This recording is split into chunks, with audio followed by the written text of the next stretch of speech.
أعوذ بالله من الشيطان الرجيم.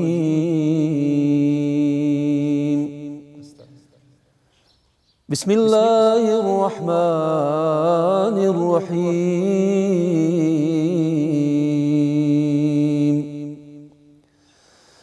يا أيها الذين آمنوا كتب عليكم الصيام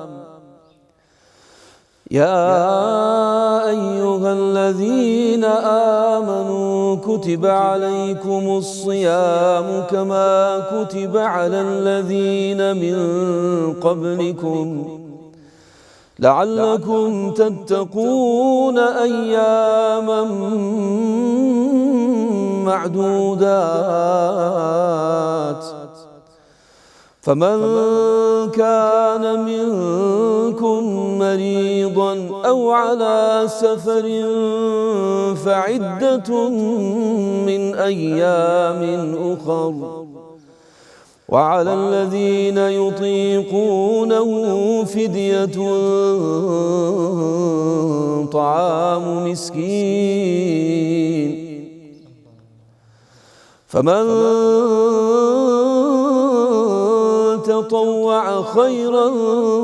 فهو خير له، وأن تصوموا خير لكم إن كنتم تعلمون.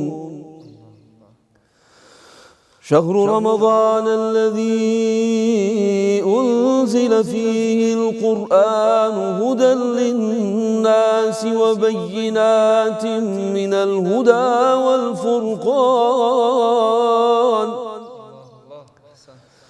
فمن شهد منكم الشهر فليصمه، ومن كان مريضا أو على سفر فعدة من أيام أخر، يريد الله بكم اليسر ولا يريد بكم العسر، ولتكملوا العدة ولتكبروا الله على ما هداكم ولعلكم تشكرون. وإذا سألك عبادي عني فإني قريب أجيب دعوة الداعي إذا دعان، فليستجيبوا لي وليؤمنوا بي لعلهم يرشدون. صدق الله. بسم الله الرحمن الرحيم. الحمد لله والصلاة والسلام على خير خلق الله محمد وعلى آله وأصحابه ومن والاه. بینەران و بیسەران و خۆشەویستانمان سەلام و ڕەحمەتی خواتان لێبێ. ئەم کاتە و هەموو کاتێکتان باش. پێشەکی داواکارم لە خوای پەروەردگار، داواکارم لە خوای گیان، تاعەت و عیبادەت و پەرستش و ڕۆژ و نوێژ و شەو نوێژ و تەراویحمان لێ قبول بکات لەم مانگە پیرۆزەی ڕەمەزان. داواکارم لە خوای پەروەردگار بەدەستی خاڵی نەمانگێڕێتەوە. داواکارم لە خوای پەروەردگار بمان کات لە یەکێک لەو کەسانەی کە لە ژێر سایە و سێبەر و ڕەحمەتی خۆی لە ڕۆژێکدا کە نە باوک منداڵ دەناسێت و نە منداڵەکانیش خەمی باوک و باپیرانیانە، کە ڕۆژی قیامەتە. داواکارم لە خوای پەروەردگار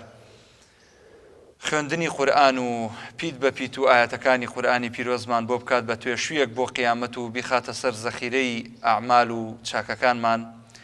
و ئینشاء الله محەممەد المستەفا پێغەمبەری نازدارمان صلی الله عليه وسلم بکات بە تکاکار و شەفاعەتکار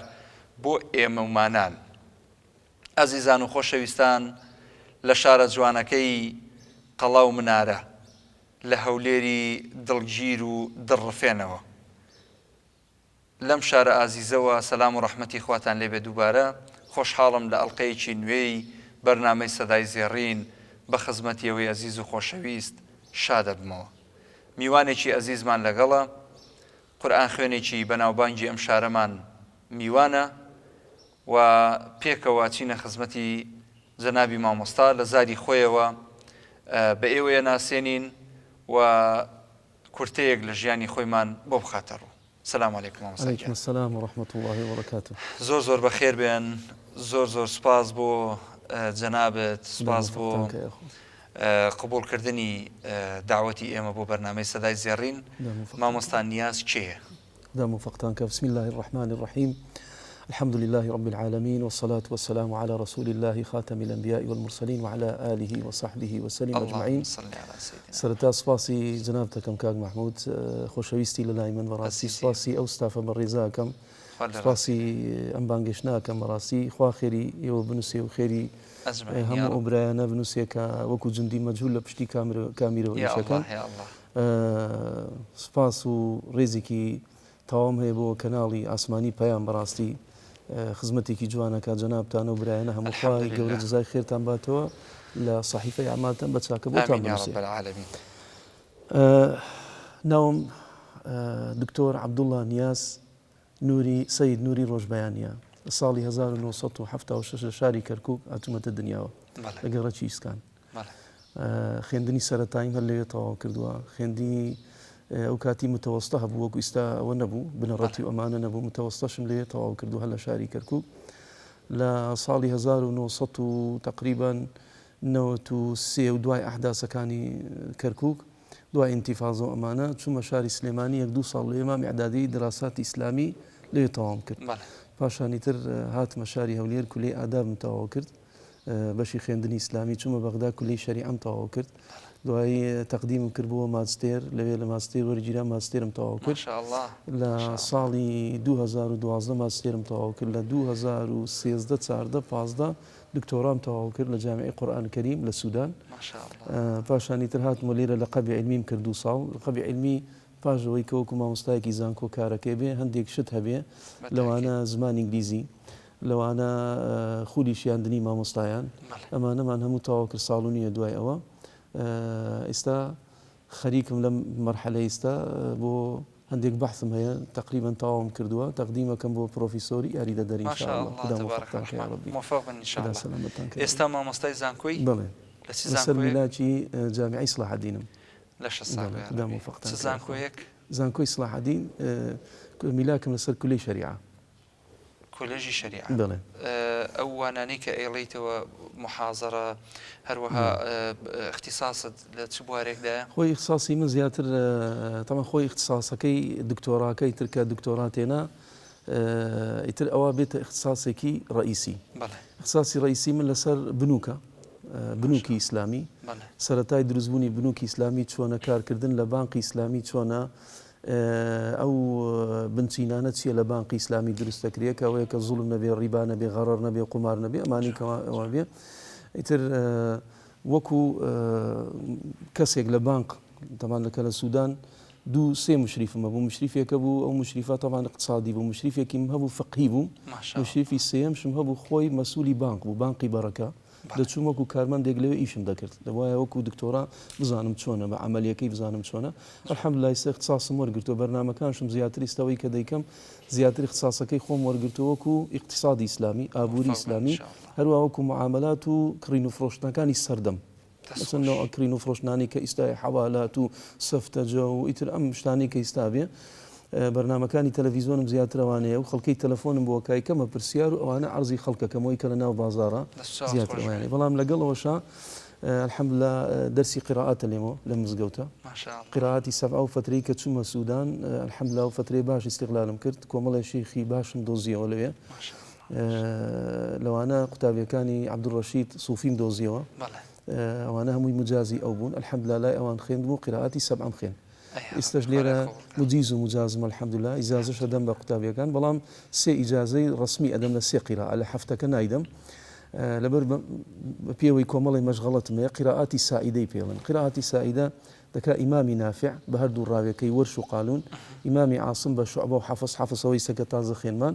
هەروەها ئەبوو عەمری بەسری بە 2 ڕاوی دووری و سووسی. أو شەشە دەڵێمەوە الحەمدولله قوتابیەکان تقریبا تا ئێستا 11 قوتابی مێ تەخەڕوجی کردووە الحەمدولله لە قیرائاتە هیوادارم لە خوای گەورە لێمان قبول کە ئەوە زۆر مهمە ئەجینە هەر هیلاچێکەمان بۆ مێنێتەوە ئینشاءالله لێت قبوڵە بەڕاستی پێشەچێکی جوان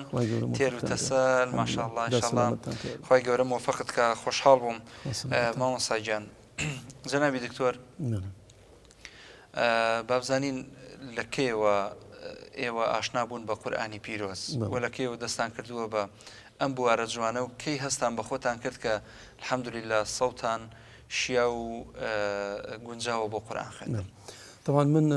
سەرەتا لە کە پێشەوەی بچمە قوتابخانە بابم سەید نووری بە ڕەحمەت بێ هەر لەو منتیقەی ئیسکان لە کەرکووک بووم قورئان خوێند بووم ئەم بینی زۆر جار بەیانیان کە چاوم هەڵهێنا من گوێم لە بابم بوو من و دکتۆر محەممەد ئیبراهیم دکتۆر محەممەد بازیانی هەموو جا باسیێوان چاومان هەڵهێنا الحەمدولله ئەم ژێک لە فەزلەکانی خوای گەورە لەسەر ئێمە بابمان الحەمدولله ئینسانێک بوو حركاتی ئیخوان زۆر خۆشەویست حركاتی ئیخوانی عالمی کە چاومان هەڵهێنا لە عالمێک کە ئاوا دەرچوین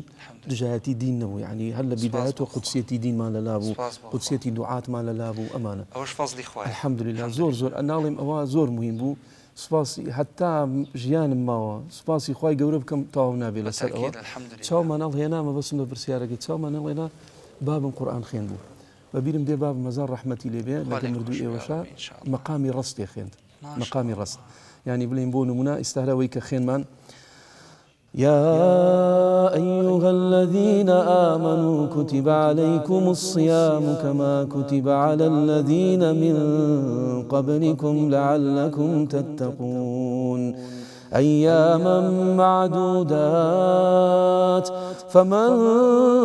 كان منكم مريضا أو على سفر فعدة من أيام أخر وعلى الذين يطيقونه فدية طعام مسكين فمن تطوع خيرا فهو خير له وأن تصوموا خير لكم إن كنتم تعلمون بمنا مطايخين ما شاء الله زمنو دكتور إبراهيم وخشككان متى استا أو باب ما لمشتا نما نزاني مقامي رصد دوايك قولب ومتشمنا عالمي مقامات وقراءات سيرم كده باوكم رصدي بين خوشي نيزاني والرصد بابني يتر أما زور مهم بالنسبة إيمو دەستم کرد لە کە چوومە مەرحەلەی متەوەستا شێخ یەشار هەبوو لە کەرکووک حافظ قورئان بوو ڕۆژێک وتی تەڵەبەکان بزانم چیە توانێت دەورەیەکی قورئان هەیە لە معهدی دیراساتی ئیسلامی لە عەرەسە بوو لە کەرکووک لای عەرەفەنی ئەو لە وتی بزانم چیە کە خوێندم ئەو مەقامی باوکم خوێند وتی تۆ کەس دەرسی پێدا وتم نا وەڵڵا بەس گوێم لە باوکم بووە وتی باشە تۆ بۆ قورئان لەبەر ناکەی وتم چۆن ئاخر ئەو قورئانە وتم مامۆستا ئەو کتابە گەورەیە لە کوێ لەم وتی نا لەبەرە کرێ وتی منش وەکو تۆم لەبەرم کرد تخوا وتی ئەرێ وەڵڵا شێخ یەشار هەزار ڕەحمەتی لێبێ ئەو نەسیحەتەمی کرد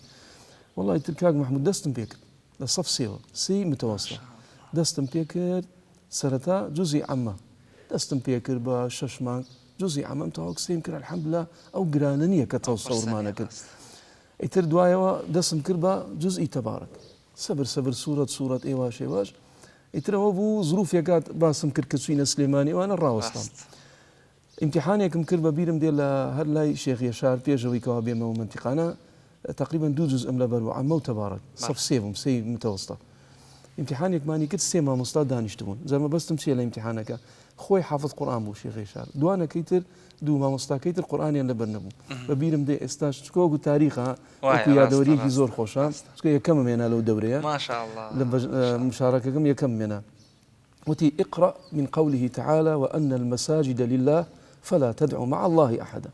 لو خندم بسارعي وأن المساجد لله فلا تدعوا مع الله أحدا وأنه لما قام عبد الله يعني ما هو استقامت يعني خراو سرابا بيدوزي نويما يدري شيخ يشار وتي كاكا هو تواو هو إثباتي بكاكا جوان لبريتي انزاب بيرم دي السؤال الثاني سيتي سؤال برسياري لما السؤال الثاني يا بني إسرائيل اذكروا يا بني إسرائيل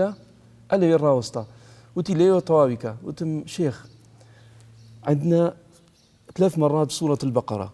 يا بني إسرائيل يكم بني إسرائيل دون بني إسرائيل سيم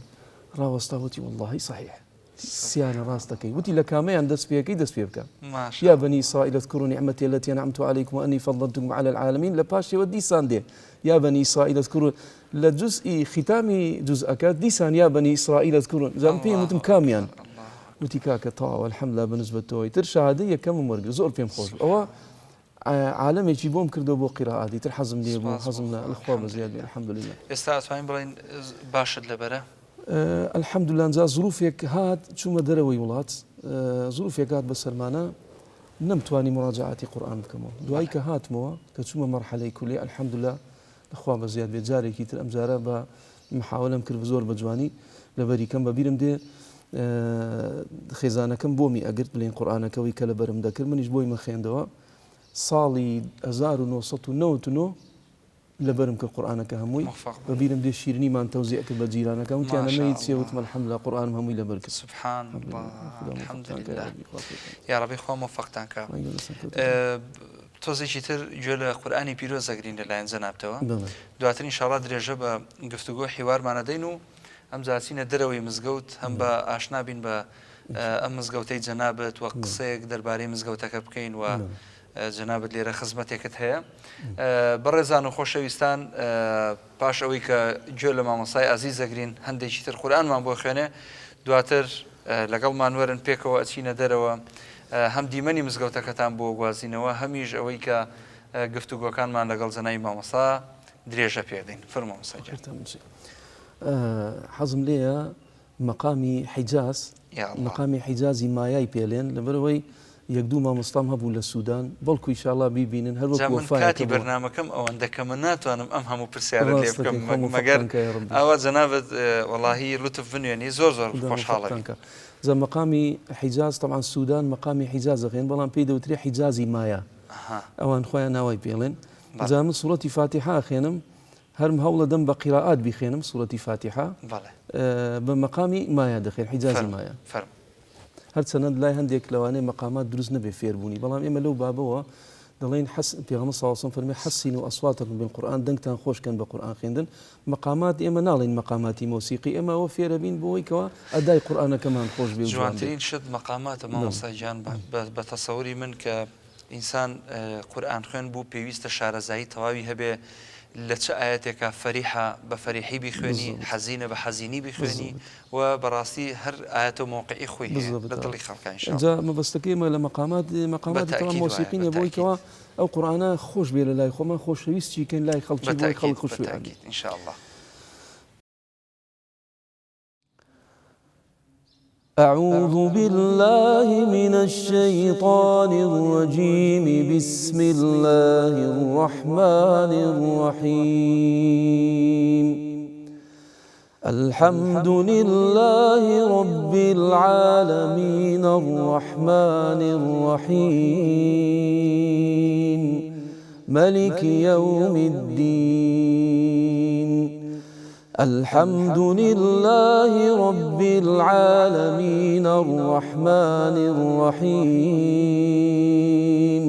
مالك يوم الدين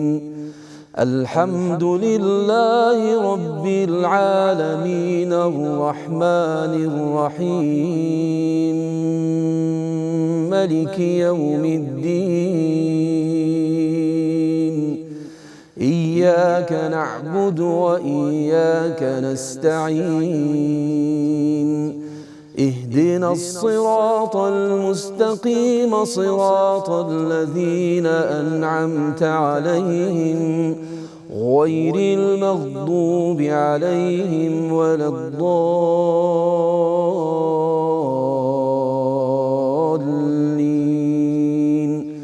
أنعمت عليهم غير المغضوب عليهم ولا الضالين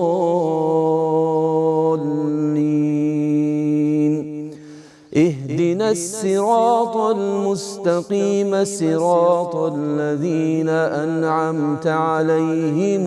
غير المغضوب عليهم ولا الضالين اهدنا الصراط المستقيم صراط الذين أنعمت عليهم غير المغضوب عليهم ولا الضالين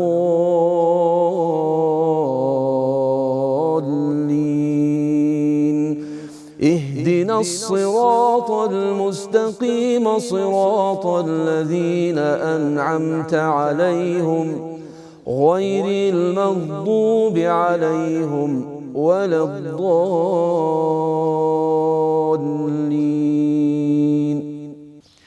ما شاء الله ما شاء الله. قراءاتي 7 بابلين قراءاتي 7 لسورة الفاتحة. جزاك الله خير والجزاء موفق إن شاء الله.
مامۆستاجان پێشەوەی هەندێکی تر قسە بکەین بە مەجلیسەکەمان منەوەرکەین لەم دانیشتنە خۆشە ئەم دانیشتنە بەهاریە تۆزێککە گوێمان لە قورئانی پیرۆز ببێ و دواتر هەندێکی تر قساکەین ئینشاءالله. فەرموو. کاکە با من گوێم لە جەنابشت بێ جەنابشت الحەمدوللا دەنجێکی خۆش بەسەر چاو ئینشاءالله. مقامی بەیات کە خەڵک حەزیان بەم مقامەیە کای خێنم زۆر جار لە مزگەوت لێم داواکەن لەنا ئەو هەشت مقامە زیاتر حەزیان بە مقامی کورد و بەیاتیە. جا مقامی بەیاتی بسم الله الرحمن الرحيم والتين والزيتون وطور سينين وهذا البلد الأمين لقد خلقنا الإنسان في أحسن تقويم ثم رددناه أسفل سافلين إلا الذين آمنوا وعملوا الصالحات فلهم أجر غير ممنون فما يكذبك بعد بالدين أليس الله بأحكم الحاكمين. بلى ونحن على ذلك من الشاهدين الشاكرين. زمن همان أم سورة تدبوه خوانم إن شاء الله بلان بشوازي صباح مقامي صباح مقامي شي حزينة ما شاء الله. بلى. أعوذ بالله من الشيطان الرجيم. بسم الله الرحمن الرحيم والتين والزيتون وطور سينين وهذا البلد الأمين لقد خلقنا الإنسان في أحسن تقويم ثم رددناه أسفل سافلين إلا الذين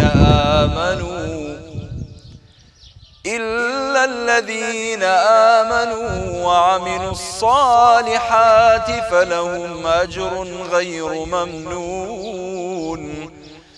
فما يكذبك بعد بالدين أليس الله بأحكم الحاكمين. ما شاء الله أحسنت بارك الله جزاك الله خيرا. مامۆستا گیان چۆن بتوانین هانی گەنجان بدەین لە بواری قورئان خۆیان دەوڵەمەندکەن قورئانی پیرۆز لەبەر بکەن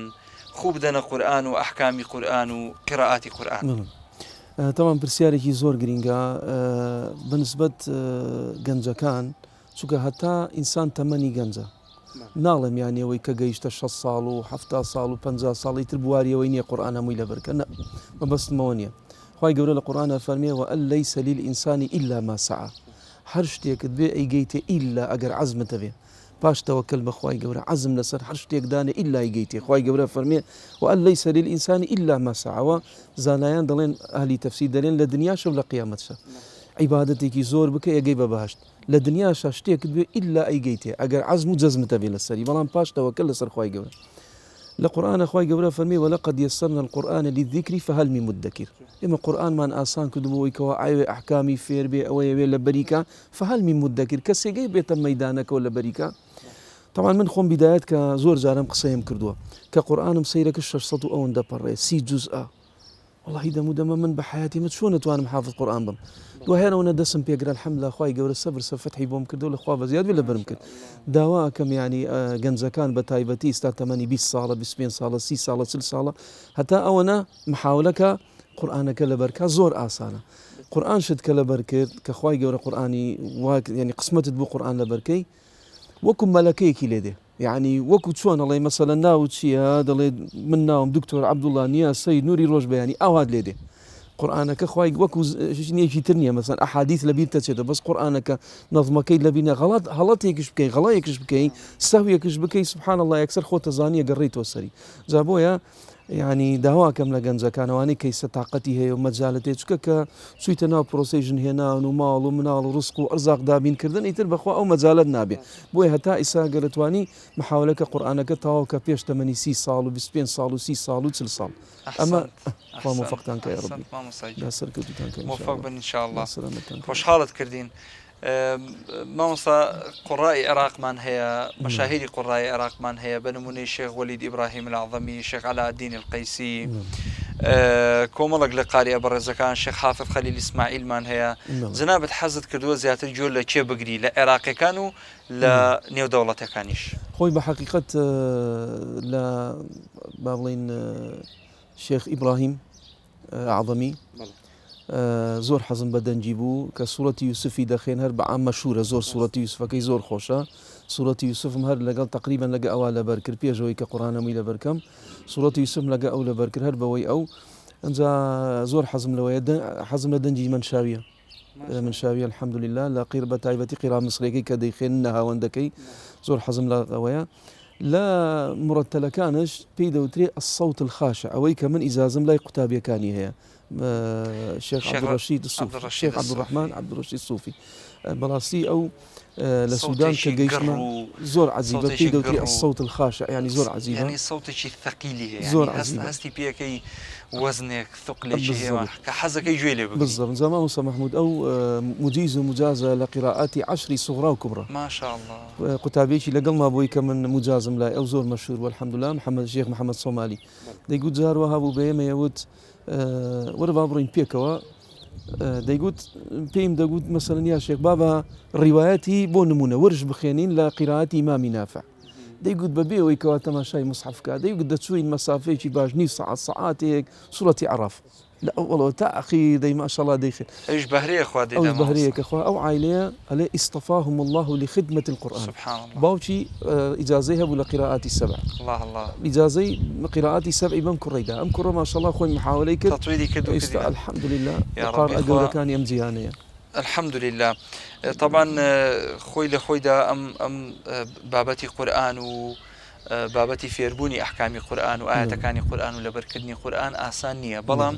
هەر وەختێک ئینسانێک نیەتی هەبوو خۆی گەورە تەوفیقی ئەدا دوجار خوا بمانکە ئینشاءالله بە ئەداتێک بۆ خزمەتکردنی ئەم دینە پیرۆزەی خۆی من یەک شتێکەیە لە یەک شتێتر حەزم لێ گەر ئەوش باسکەین قورئان ئینسانە بێ نیەتەکەی صاف کات و ڕاستە دەنگی خۆت خۆشکەی بە قورئان بۆی کەوا تەئسیل لە خۆت بکە لە دەوروبەرەکەت بکە ئەمە زۆر باشە بەڵام دائیمەن نەبێمەوە کە قوڕا نیەتەکەمان صافکەینەوە بۆ خوددا خاڵیسەن مخلیسەن بۆ خوای گەورە بێن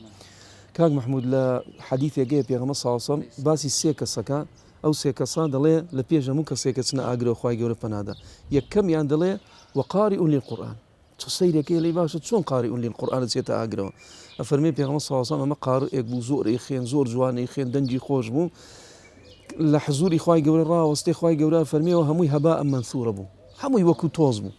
ئەڵێ یا ئەخر یا ڕەبی منم خوێند و قورئانەکەت مەخوێن خوای گەورە فەرمێ کەذبت ڕاست ناکرد دوو لە ڕوئیەوە درۆت دەکرد كنت تقرأ ليقال لك أنك قارئ دتخين بوي كوابيد بوتي قارئ أو دنجي خوش بو خوادنا أما قرآني زور خين دو بلام قرآنك بو نهامتي بوي سبحان الله زابوي داواكم هركسيكا قرآن تخين دنجي خود خوشكا وكو عبد الله كوري مسعود كجوي لابو بيغمص صلى الله عليه وسلم فرمي جملة قرآن كتكر زور خوش لقد أوتيت مزمارا من مزامير آل داود حنجريكي زور جوان الدراوة بي خواي قولي نعمتي كي فيت بخشيوك صوتك زور خوش تيه فرمي يا رسول الله بو تو جول لمن قرديني تي بالي اگر بمزاني تو جول لمن اقول حبرته لك تحبيرا خوش ترم ذكرت صوتك كواتا الصوت خوش كردن زور درست وزور جوانا بلام دائما لهر شيء ما خين مان اخلاصا يعني خالصا مخلصا خد ابو توبه كقرآن خينين دنجي خوش بكار دينين بوي خلجك حظي لقرآن به يكسر لسر والله ما وصل محمود صباكي تازه زور جوان خير شرفي برو من صبا فير من بوي كوا بقم كاتشيت انه قرآن ويتر خوي دلي تيكر بينزا تفسيرك انزا ايشي بيكا ما شاء الله انزا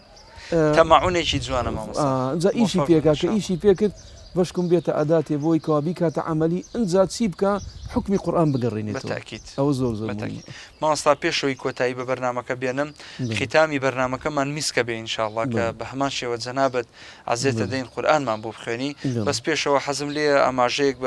بخدمتي زنابت بكم لمزجوتا لكي وليري سرطات شون دست بيكرد ولا استادا تجور خدمتك لمزجوتا بيشكرجكي لصالي 2009 دسمان كرم مزجوتي شي قتسكبو 400 متر بو 2000 تقريبا باريزغار 2000 دابا ما بابلين كنا 2000 متر بو تقريبا 2450 الحمد لله دسمان بيكر لقل او برياني كهندي كان موجود لي ركع عبد الرحمن ومحمد وانا فموفقيان وزو حرمت من بو كا عبد الرحمن همو او برياني كلمزقو تخزمت يعني بيش الحمد لله مزقوتك دروز بس 4 سال من خوم لي امام خطيبهم يرى لسر هندي قوتار كا براسي حزم ليبو للرئه وتارانوا نصيحتي مثلا حكمة كم بوي نكوين ناوم شيشاني استتيداين هلبتوان اوان بي باش نبو او نصيحتاني من بكم يتر من لخطبه لا درام بحقيقه ليره يسليره وكو امام لو مزقوتم كيف ما دري ما صاو في شيء خويا هر ملاك راس قو بحق بالله لقل حق بي اوان بدل يعني والله يتر اواب وشتكا يتر هلبتك محمود شتيكي ترجع انسان يعني حقيقه تجبله اما هو خطيب اما انساني كبيجوي بتسينا سر خطبه يعني هندك عواطف ابو هندك تاثيرات اللي ما نكر ما بيني كسر نبونا لو انا خطبه كانش مان هندك زياد لحتى زيك تمو به عيبيت يدانيه مثلا يعني انسان مراجعات ما مصطفى خوي من بوتشونيكم هي الله اما بلين ما مصطفى عيني وخلشي داعي بتايبت خلشك خوي بي اسلامي به هم نابي بترسي بحقيقه هم أبي دائما لقى الحق به وخلشي مظلوم سرخة وخلشي ظالم جيرخة بحقيقة وشون وتراو الساكت عن الحق دولة جنابتان فرجيني قايم بين لبين راني عزيز الساكت عن الحق شيطان أخرس والآمر بالمعروف والناهي عن المنكر ريشك لخوشويستاني خوي بالورتكار وانية تندين زال القرآن بيروز باسكرا وبلام بداخل هر سنة برنامج كمان بيوندي بوكاي وبوبواروانيا بلام يتر أمان حز أكن لو أستيك أمشجاريان أكيد بو خدمت كدني خلق كربن حزنا كان جوا بقرن يتر صمن بوكمن بن جوانا قرن إذا سكان إذا ما بس مسيا يعني احتمال بمان توانيا هر أقصي كدمان توزك مثلا بنوع شيء تربمان كذا يعني بونمونا حكمة من بكارنا يا بلام الأخيرة من هر ضليم إما إنساني عواطف تأثير ماليك أما بيني خلق نبونا خلق بين موتشيا يتركي ما وقصانا ما نكرت أما أنتواني مثلا بنوع كي ترج بي كين يعني توشي كي شيء يسايو قانوني جنبوينا يا لهر وبد كذا هر لا أنا بردي هر شون بد كذا هر بتوتا حكومة وزارة فلان أو بقرباني تشاوتا ممكن كاك خلق ناخوة قسمتك أو هابو إن شاء الله خواي جورا هم لا ما نصلحك بخوا من هم ظالم أجر بيان زانية يا تسندل صوزين خوا شاهد لفانسر جنابت من اواني كلا درامين الحمد لله بيان زاني ما تسندل صوزين بو ملاقات او الحمد لله وجدان ما مرتاحه وجدان ما اسوديه بويك خصبتي خلشي خومانا كاين وهيج كاتك صلى د صلاتي ظلم وجور نعدالەتی ئەوە ناکەین پشتی پشگیریان ناکەین ئینشاءالله دوجار ئەوەی ئەمێنێتەوە کە لای خی گەورەیە خی گەورە ئینشاءالله تۆڵی ئەم هەموو میلەتە مەزلوم و خەڵکە مەزلومە لەمان بکاتەوە. ئەستەکەم چیە یەک شتێک پەیامێ بگێنم بەڵێ خی گەورە ئینشاءالله لە هەموو لایەکمان قبولکە من داواکەم ئەو برایانە ئەو مامۆستایانە کە ماون لە وتارە محاولەکەن ئەوەی کە بەسەر ئێمە ما کە جێمان چۆڵ و بەڕاستی مزگەوتەکانمان قەڵەواڵە بوو دوای تۆزێک کستر بۆ مزگەوتانە تۆزێک بێنازمایەوە ئەو برایانی کە تەسیراتیانەیە مامۆسا محەممەدا بلین شارە زووری مامۆسای باشمانەیە هیوادارم ئەوەی کە ئێمە لەوانەیە تۆزێک جار وای هەڵچوو بێتین ئەوانەوە نەکەن لەبەرەوەی مزگەوتەکان بێناز نەبێ وەکو مزگەوتانی تر الحمد خۆ وإن تتولوا يستبدل قوما غيركم ثم لا يكونوا أمثالكم ئەگەر ئێمەش نەمی خەڵکی باشترش دێ بەڵام الحمد هەر باشترش هەندێ مزگەوت داتووە بەڵام مەبەستم چیە محافظە لەسەر مزگەوتەکانیان بکەن لەوانەیە ئەو بەسەنەوەی کە ئێمە بەکارمانێنە ئەوان زیاتر بە حکمەتر بەکاری بێنن بۆی کەوا دوورکەونەوەی کە لا بدرێن مزگەوتەکانیان بێناز نەبێت ئینشاءالله. مامۆستاجان کۆتایی بەرنامەکەمان هەندێکی تر قورئانمان بۆ بخوێنی سپاس دەکەین ئازێتیش دەدەین. من هەر بۆی کۆتایی بە بەرنامەکە بێنم و دوجار لە قورئانەکە و ئینشاءالله هەر کۆتایی بە خودی بەرنامەکە دێ. بینەرانی بەڕێز و خۆشەویست بەم شێوەیە گەیشتینە کۆتایی ئەڵلقەی ئەم جارەی سەدای زێڕین لە شاری هەولێرەوە و هیوادارم لە ماوەی ڕابردووە توانی بێتمان ئینشاءالله پاداشتێک بۆ خۆمان تۆمار بکەین ئێمە کە لە خزمەتی قورئان بووین و ئێوەش کە بینەری ئەم بەرنامەیە بوون لە دوعای خێر بێ بەشمان مەکەن تا ئەڵلقەیەکی تری ئەم بەرنامەیە بەخوای گەورە و میهرەبانتان ئەسپێرم. السلام علیکم ورحمة الله وبركاته. لێک لە سوورەتەکانی کورتەکان نەخێنم بۆی لە مڕعاتی جەنابتان بکەین طبیعیە مەکاتمان هەیە بە مەقامی کورد و مەقامی سەبا تێکە بکەین ئینشاءالله.